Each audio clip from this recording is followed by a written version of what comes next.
यमुनानगर के रादौर विधानसभा क्षेत्र से कांग्रेस विधायक बीएल सैनी ने भ्रष्टाचार को लेकर सरकार को निशाने पर लिया।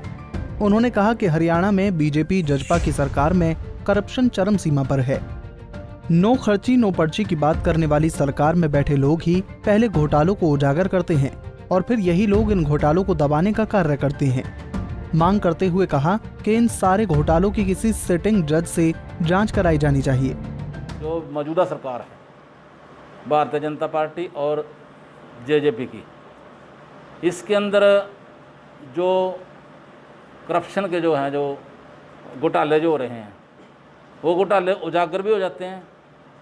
कई घोटाले तो ऐसे हैं उजागर करने वाले भी यही लोग हैं और हम भी हैं, और लेकिन उसको दबाने वाले भी यही हैं।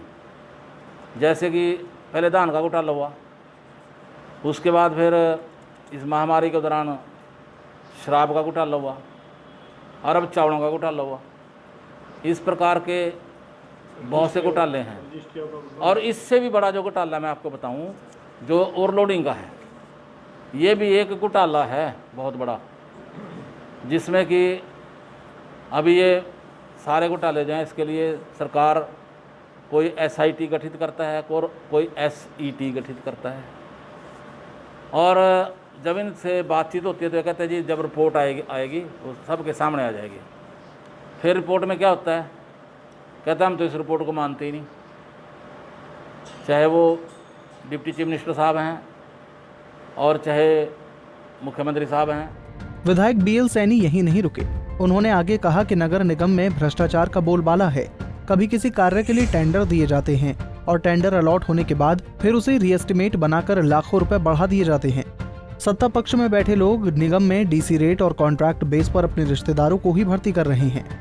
नगर निगम के जो इसमें अनियमितताएं बरती जा रही हैं, चाहे वो टेंडर लगाने का है, एस्टीमेट का है। अब होता क्या है कि एस्टीमेट बन जाते हैं, एस्टीमेट बनने के बाद टेंडर हो जाते हैं, वर्क ऑर्डर भी हो जाते हैं। उसके बाद उसी जिसने टेंडर लिया है दोबारा फिर रीएस्टीमेट होते हैं उसी काम के, उनको पैसों को बढ़ा दिया जाता है।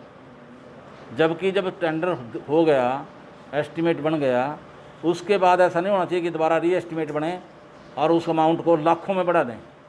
इसका मतलब कहीं ना कहीं मुलीभगत है। इसी प्रकार से और भी ऐसे बहुत से मुद्दे हैं निगम के अंदर। अब जैसे कि आउटसोर्सिंग की जो नौकरियां हैं, इसमें बाइब्दी जवाब है, जो DC रेट पर लगाते हैं और कॉन्ट्रैक्ट बेस पे लगाते हैं।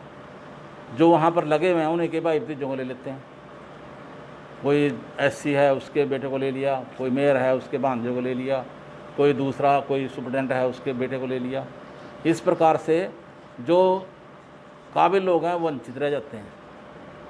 और वो जो इनकी कहावत है कि नो पर्ची नो खर्ची, वो यहाँ के फेल है। बीएल सैनी ने कहा कि प्रदेश सरकार का जो नो खर्ची नो पर्ची वाला स्लोगन था वो यहाँ फेल साबित हो रहा है। कहा कि कांग्रेस पार्टी तमाम मुद्दों को लेकर 13 अगस्त को पूरे प्रदेश जिला मुख्यालय पर प्रदर्शन कर राज्यपाल के नाम ज्ञापन सौंपे जाएंगे। बता दें कि प्रदेश में एक के बाद एक सामने आ रहे घोटालों पर प्रदेश सरकार घिरती नजर आ रही है। ऐसे में 4 साल और सत्ता में रहने वाली बीजेपी के लिए आगे की राह मुश्किल भरी होगी। यमुनानगर से सुरेंद्र मेहता, पंजाब केसरी टीवी।